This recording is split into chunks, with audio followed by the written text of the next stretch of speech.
खुशियाँ मिलेगी ये सोचकर कोई काम मत करो, बल्कि खुश होकर काम करो। खुशियाँ खुद ब खुद चल कर आएगी।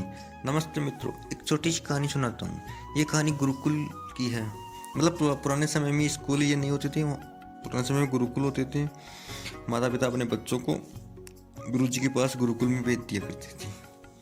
तो एक बार गुरुकुल में गुरुजी ने सभी शिष्यों को बुलाया और जहाँ वो डेली अपना ज्ञान उपदेश देते थे वहाँ पे बिठाया। तो फिर गुरुजी ने उन सभी बच्चों में से दो बच्चों को बुलाया और बोले कि मैं 3 साल के लिए गुरुकुल से बाहर जा रहा हूँ घूमने, विचरण करने दूसरे गुरुकुल्स में, सभी में। तो मैं तुम दोनों को कुछ काम सौंप के जा रहा हूँ, दोनों को। तो उन शिष्य ने कहा ठीक है गुरुजी, जैसी आपकी इच्छा या आज्ञा। तो गुरुजी ने पहले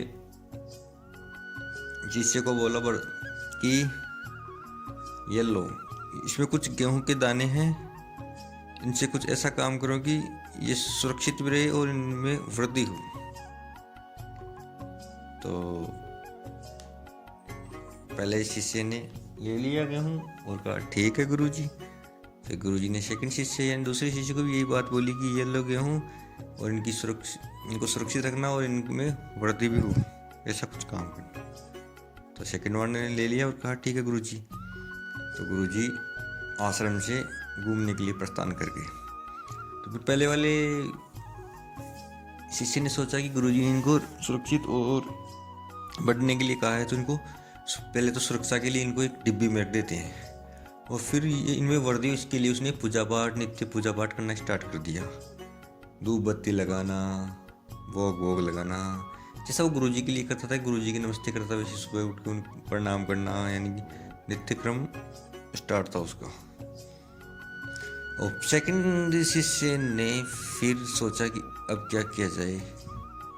तो उसने सोचा कि इनको ले जाके गांव में बो देते हैं, तो इससे बढ़ जाएंगे और सुरक्षित, तो यानी वो पैदा होगी तो वैसे हो जाएंगे। तो वहाँ गांव ले गया और अपने पिताजी से बोला, पिताजी मुझे कुछ ज़मीन दीजिए। तो उसके पिताजी ने कहा कि क्या करेगा। तो उसने कहा कि मुझे गुरुजी ने कुछ काम सौंपा है, इन गेहूं के दानों को ज़मीन में बोना चाहता हूँ और फसल उगाना चाहता हूँ। तो उसके पिताजी ने कहा ठीक है, जैसी तेरी इच्छा। तो उसने फसल बो दी, दाने बो दिए गेहूँ की। फसल अच्छी लगी, खूब लहलाई, फसल पक गई, फिर काट दिया।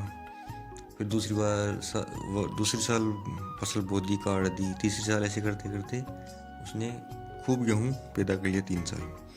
फिर बाद में 3 साल पूरे हुए तो गुरुजी आश्रम आए तो सभी शिष्य ने उसके आदर सत्कार के ढंग से, जो भी करते हैं आने पर, आगमन करने पर।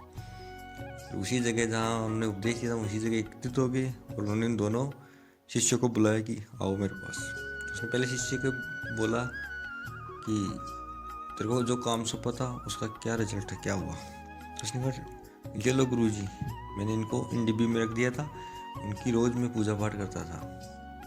लो। तो गुरुजी एकदम से निराश भावना में डूब गई। तो शिष्य ने सोचा कि यार क्या कर दिया, हमने तो इनको सुरक्षित रखा था, डेली पूजा पाठ भी करता था, फिर भी गुरुजी उदास क्यों है। तो फिर सेकंड शिष्य को पूछा कि तेरा क्या हुआ, तेरे को भी जो काम सौंपा उसका क्या हुआ। तो उसने कहा कि गुरुजी आपने मुझे पहले नहीं बताया कि आप आने वाले हो, आपको कुछ टाइम रुकना पड़ेगा। तो उसने गांव में सूचना भी जाती, तो उसके पिताजी गेहूं की बोरी को बैलगाड़ी में लद के आश्रम ले आई। ये देखकर गुरुजी एकदम से खुशी और प्रफुल्लित हो गए